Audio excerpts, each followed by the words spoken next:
Okay, we're in the middle of yiftach now, and I want you to understand what's going on in those times and today's times. It's very, very similar. At that time also, the goyim of the area claimed that Yidden have taken away the land, like Hashem told us. Rashi says in the first Chumash, Rashi and the Chumash Bereshis, Rashi says the goyim are going to be saying listimatem, which is it's very scary how true it is. Exactly what Rashi said. So we're learning now is the whole story of yiftach. Now is the negotiations between yiftach and Bnei Ammon.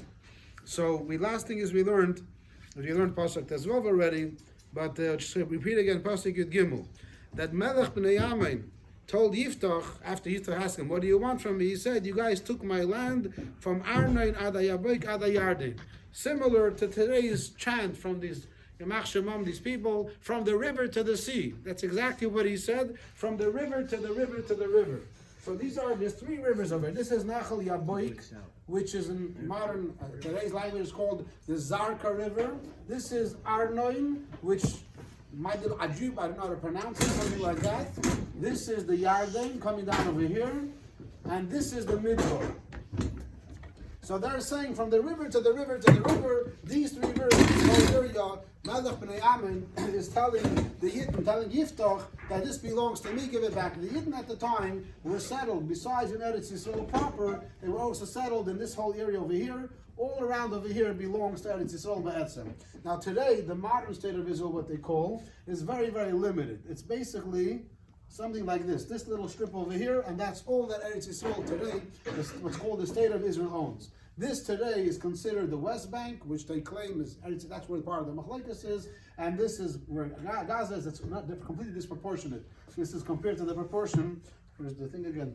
It's mamish.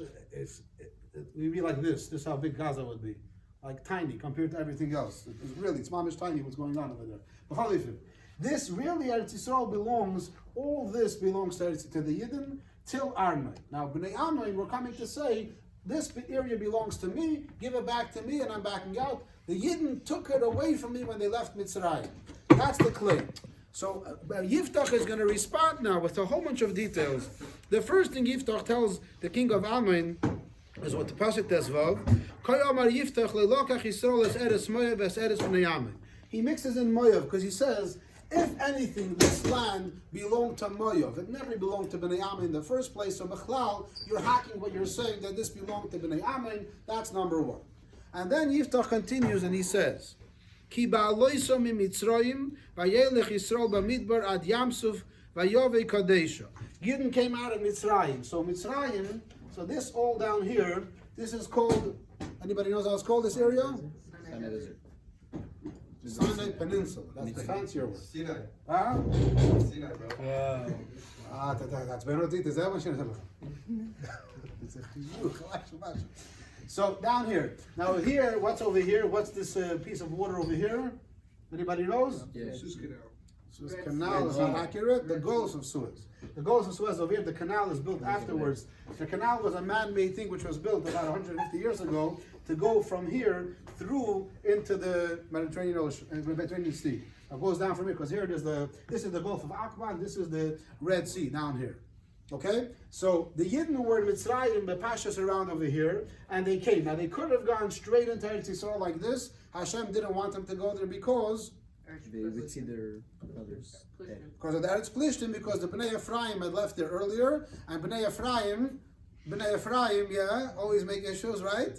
But this time was a lot worse. Bnei Ephraim ended up being Achmar al-Islam killed, and as a result, their bones were all left over there for Chas v'Shalom. You're going to live, we need you around. Continue with your comments, don't be in the smoke. And they were around for, the bones were there for many years, and till many, many years later. When did these bones eventually leave? Who knows the story? By Yechezkel. Atzomas Hayavashis, when they came to the Valley of the Bones, Agan Samaisa, that's Rabbi Lau's story, whatever. So they could, instead of Hashem said, go through the desert. So they came to the area called Kadesh. Somewhere around here is an area called Kadesh. This is in the area where it's really upside down. Edom is on top of it, whatever. Edom is to the south, Kadesh to the south of Edom. They come over here, so Yiftach says, let's say the history, which is very important today, and the Arabs, they keep saying that we're making up stuff, but anywhere you look and you see there the history, anywhere where it's documented online, anywhere, it's always very clear what the story was. that the Yidden came. Okay, I'm combining the two stories the whole time now. What's happening currently and what's happening then. So I'll just give a brief history of what's going on in the state of Israel today. This whole area, this whole thing that got to the Middle East used to belong to what's called the Ottoman Empire. The Ottoman Empire is located more north in the country of Turkey, right? That's the country. They were the superpower for many hundreds of years. They eventually fell apart. When they fell apart right after World War I, which was 1915, 16, those years, so then this whole area, now basically Turkey's leaving. So who is going to rule this area? Who's going to be the rulers of the area? So there was always local populations, most of the time Arabs, a lot of Yidden here as well, and other people that lived in this whole area. Now, everyone wanted to be their own rulers. They didn't want anybody else to rule over them. So when they left, so England, who was also superpower and trying to get their powers, so they basically became what's called a mandate. They didn't mamish become like, this is their country 100%, but they're going to supervise over this area. And they supervised this entire area. There was these borders were non-existent at that time. They just took over this entire area from 1916, 17, 18. They took it over at that time. And then they kept being in charge of it, well, including Transjordan, this area as well. And then slowly there was a lot of revolts, a lot of stuff themselves, and eventually they basically said when they're going to leave, they said, okay, there's a lot of Jews over here, a lot of Arabs over here, it's too much fighting, we can't take it. And basically 1948, 1947, they're saying, we're leaving, let's make it we'll leave in a comfortable way, we'll give Israel this part, what we have over here, Baruch, we'll give the Arabs this part and this part, more or less, that's how they broke it up. You'll take that, and they said, and everyone will be happy. And the Yidden said, fine, we'll be very happy. And the Arabs said, no, we don't want this, we want everything, we want genocide. They always said that. It's such a backwards thing that they're blaming the Yidden, Ahmad al-Islam. They always said, no, we don't want any Jews in this area. So the Pale, they left in 1948, and that was the war. And the war, the Yiddentaka conquered. At the point, they conquered this, and then Jordan conquered this part, and Egypt conquered this part, and that's how basically it was. Now, there's a few other wars in between. Till comes 1967, the Six-Day War. At that point, Egypt and Jordan attacked Eretz Yisrael, and then, once they attacked them, Eretz Yisrael took back this land. So now Eretz Yisrael has Gaza and has the Jordan, the West Bank, it all belongs. But now the Goyim say, we're occupying it. They tried killing us. In law, when a country tries attacking you, and then you win the war, you can take whatever they try attacking you with. So obviously this land really belongs to Eretz Yisrael from the Eibishter, and this time as well. But the point, back to yiftach, is this verse that we said right now, that the Yidden, when they came to Kadesh, they were not planning on conquering. Again, it's upside down. Kadesh is underneath, Edom is on top. So they came to Kadesh, and they told Edom that we don't want your land, we don't want this land over here, we want to go through. This is the land that Hashem promised us, and we want to go through your land to go to this land. So when we came out, this is the first thing. Now, important thing over here is, and this is Adayim Azeh, and this is what Bachrim and soldiers don't like this, but this is the Jewish approach. Even Lahavdil, the secular Jewish approach of the leaders is that Yidden are not looking for war. Soldiers, I saw someone in a video recently, he lost a foot, and he asked, what do you want? He said, I want to put over here, give me a machine gun, going into Gaza like this, and shooting, killing everybody. That's what I want to do right now. So that a lot of Bachrim have the same approach. Kill them all, nuke the strip, all those things that we like to say. But really, the Jewish leadership and the Jewish opinion is, we're not looking for war. We do not want war. We want peace. We're not looking to kill the Arabs. We just want to live our lives, serve Hashem, learn Torah mitzvahs, make a dirah b'tachtenim, and let Mashiach come and do what he has to do. We're not looking for that. When they came to Edom, they told him the same thing. We're coming. We want to go to our land. Hashem promised us to our land. This is our land. And also then the same thing, the Yidden said, we want peace. Give us this land, take this land, and that's it. Like everyone keeps saying. In theory, if the Arabs will say, give us this peace, and we'll have our country in your country, and we're never going to bother you, in theory, everyone's going to be happy. The Rebbe, in theory, will be happy also if they have this land, and that's it. In theory, it can be fine. Practically, it's not an option because they do not agree to that. They always want to kill us. That's all they want. And therefore, there's no way there can be such a situation where these people are around. Yeah. They give back Gaza. And that's exactly the proof. So 2005, when they gave back Gaza, at this point now, there was a disengagement. When they gave it back, instead of the Palestinians, so to speak, being happy, they come and they attack us. No, I'm saying you were saying that, since 1967, I think they had it till later, they gave it back afterwards. They gave it back right away, yeah. They kindly gave it back for 11 years later. But so Kippur, it is considered occupied, the West Bank and... it was never. Okay, there's rules about how to annex. There's what's called international law of how to make the borders and stuff like that. So that was never clarified. According to the international law, there's no such thing as the West Bank and Gaza because it was never an official border beforehand. So there was never. It's a made up border. It was made up afterwards, and you can't make up borders. Borders have to go by what's a regular They gave whatever. them the land, though. Yeah, but so they get okay. We're getting into the international law and the history and different things. But according to again, I'm not a mumche, but I was understand. And according to international law, there's no such thing as a border over here. It's all part of Eretz Yisrael, like it was before 1948. Yes. Where did all the 3 million Gaza people come from? So a lot of them lived there in the area before. A lot of them are coming from other places, from Egypt. They always come from there. But there was always Arabs living in this whole area. We like to say that Palestine is a made-up thing. You have to realize the land itself was called Palestine. It was always called Palestine. When it was ruled, there was no country, just like America was called America even before the American Revolution. The British discovered America, and they lived in America, and it was their colony. It belonged to the British. But the land was called America, just like Vilna. Vilna is a city, Vilna, but it belonged to Poland, it belonged to Lithuania, it belonged to Russia. It belonged to different places. The city Vilna has the same name. The name Palestine is the name of the land. Who is the owner? There was never a government called Palestine. That never existed. There was the Ottoman Empire, then there was the British Mandate, and then there was Israel. And at that time, there was no. But then this belonged to Egypt, this belonged to Jordan. That was it. There was no Palestinian government. The Arabs that lived there were just like the Yidden lived there all the time. They were under the rulership of the Ottoman Empire, then the British Mandate. Yeah. I heard that's like the Romans after they took over, they named it. Right, correct. The Romans are the ones that gave the name to the You know region. why? Because of the Plishtim. They wanted to Very attack good, the Jews. very good. They wanted to take away the name Judea. They called it Palestine. Correct, very correct. Hashtag Ben Shapiro. Huh? So no, that's the way it is. So there was Arabs living here all the time. That's a true fact. You know, but there were Yidden here living also all the time. There was no government of Arabs.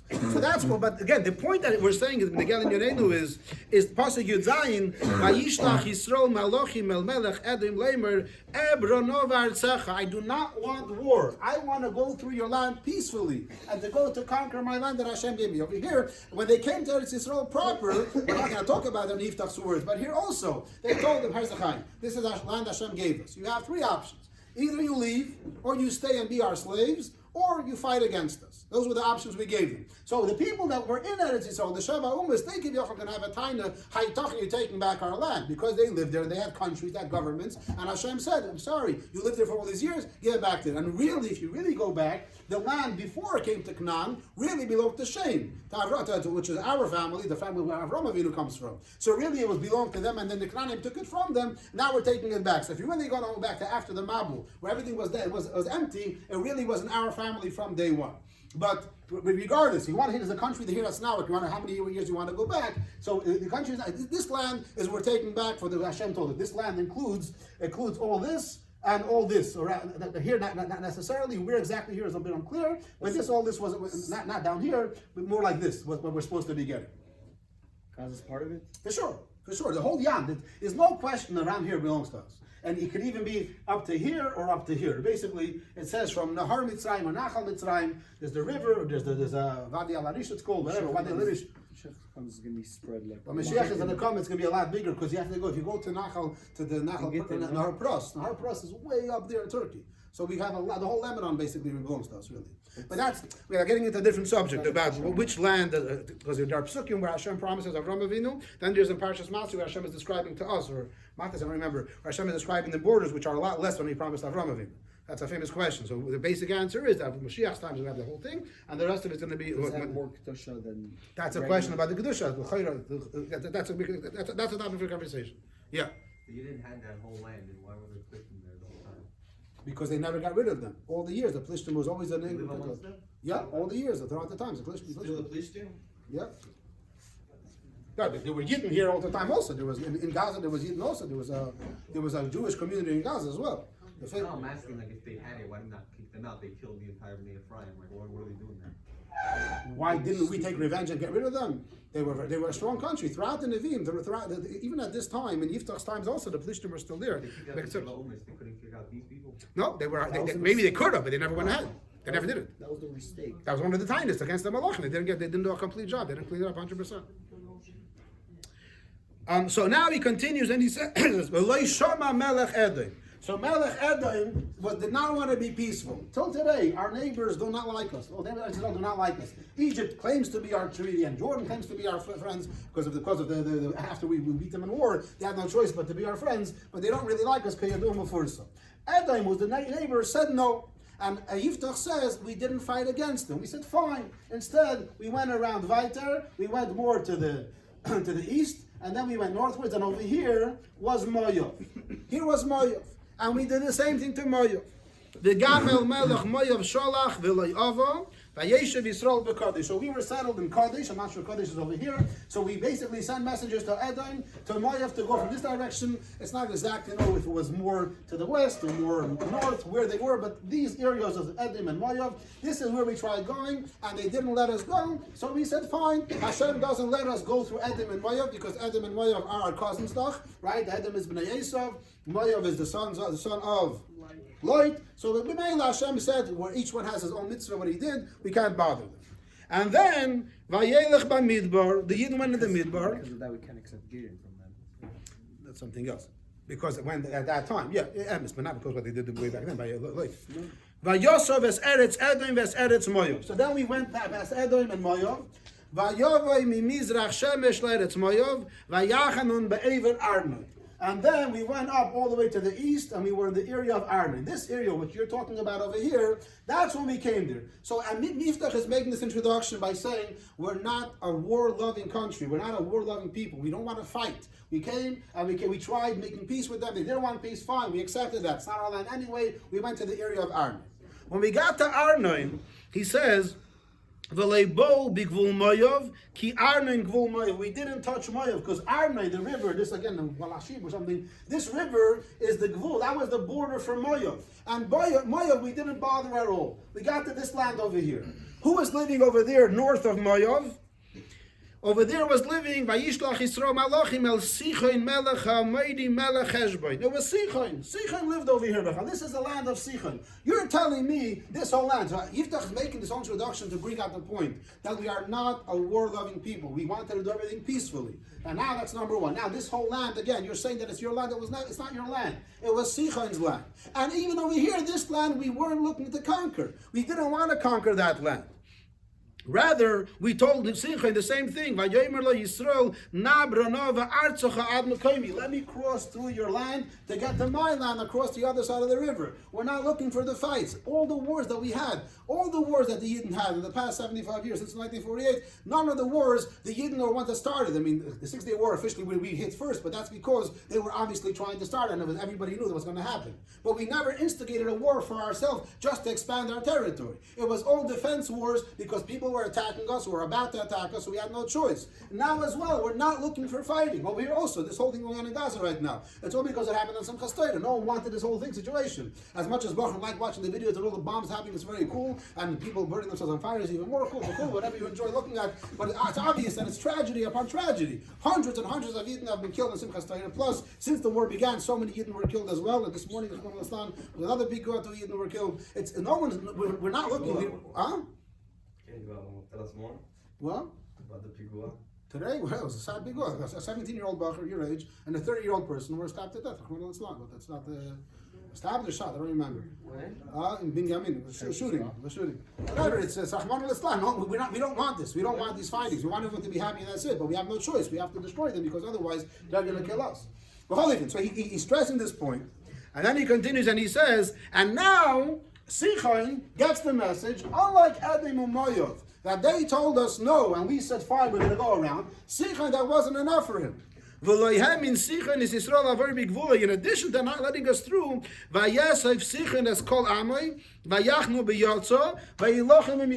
came over here to the area called Yahatz, and he came and started fighting with us. When we sent him the message, he came and gathered his troops and started fighting with us. So now, says Yiftach, so this area belonged to Sichon. Now the truth is that Sichon had taken this land from Moav. But that Sichon already conquered Moav. And if you want to say Amin and Moav are brothers, you have a shaykhs to your family. But first of all, it's not you, it's Moav. And second of all, Sichon was the one that had this land, and we didn't look to conquer it. But he came and attacked us. So once he attacked us, obviously we had to fight back. What are we going to do? Let him kill us? Where was the land of Ammon? Amin is more, this area also, doesn't say exactly where in these psukim. I'm not sure myself. Maybe more to the east in this area, somewhere around here. That's what it seems like. If I'm not mistaken, Rabbas Binyamin is in this area. So maybe they were bordering the land. I mean, the pashas, they're there now, but they want to, say, I don't know how much south they were, but they were more to the east, and they wanted this land because they were bordering it, so they wanted to expand their territory. But they're saying false things to expand their territory.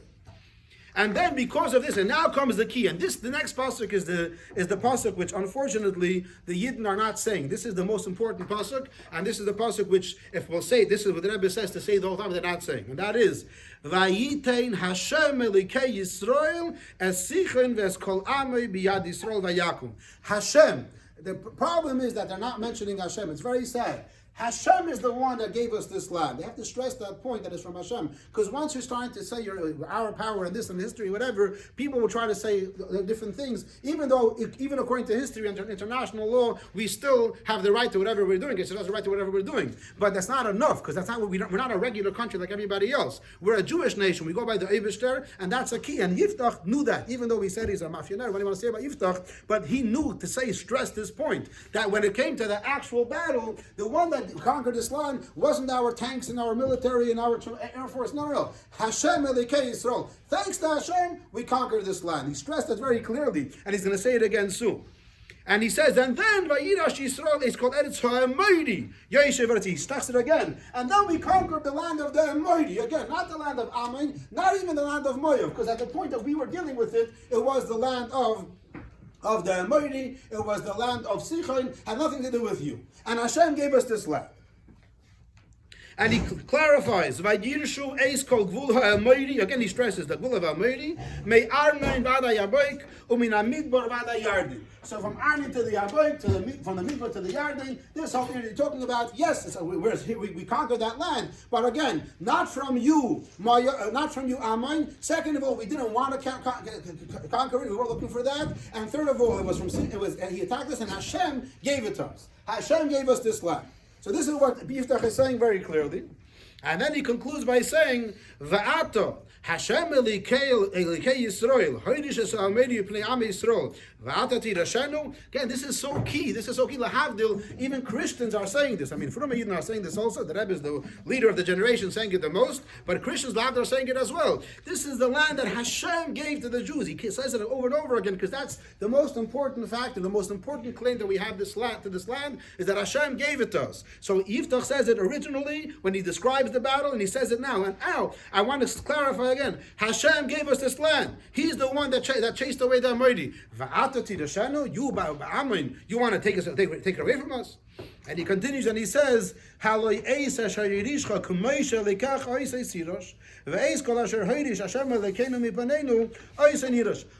your God will give you, you can take. But whatever our God gives us, we're going to keep. So he says over here, Kamoish was really the Avodah Zarah of Moav, and again he's stressing that point that if anything it should be Moav. But he's saying over here again, we go by Hashem. We're religious Jews. Hashem gave us this land. You want to worship your Avodah Zarah. You think your Avodah Zarah has a chance? I mean, even the Goyim, they're constantly saying that the Jewish God. Everyone knows the Jewish God is the strongest God, the only God. But they say the strongest God and the one that's protecting us. So you don't want to mess. He concludes by saying, Va'ato ha'toiv toiv ato mi bolok ben tzipor melech Moav hareiv rovim Yisrael im nilchem bam. And here again he says, do you think you're better than Balak? Here he's alluding to the fact, there's two ways of saying the pshat over here. Both things are true. He's telling him that even Balak, who was the king of Moav many years ago, even he didn't try to fight against us. Because he knew that since with Hashem is on our side, you can't fight Hashem with tanks. You can't fight Hashem with your weapons. So what did he try to do? He tried getting Bilam to curse the Jews. So you're better than him? You think that you're stronger than him? He knew that he can't fight against us with physical. And also, another deal that he's saying about you not as good as a Balak. That Balak after the Yidden basically after they fought against Midian, that whole story, Balak afterwards calmed down. After the Yidden went through, we don't mention Balak is Parshas Balak. The Yidden go through over there, and afterwards Balak didn't ever try fighting back and trying to get back this land because he knew Hashem gave it to us. So there's two pratim. Again, that Balak never tried fighting physically because he knew he has no choice, and also that Balak after the Yidden left, he stopped, and he says. The next pasuk is a very important pasuk when it comes to Zman. This is all the pasuk that we spoke now about the geography, about the Malkim. And the next pasuk is a pasuk which talks about the Zman. To make the Zmanim when the Yidden came to Eretz Yisrael till now. So we'll stop over here and we'll continue the yiftach's final argument next time.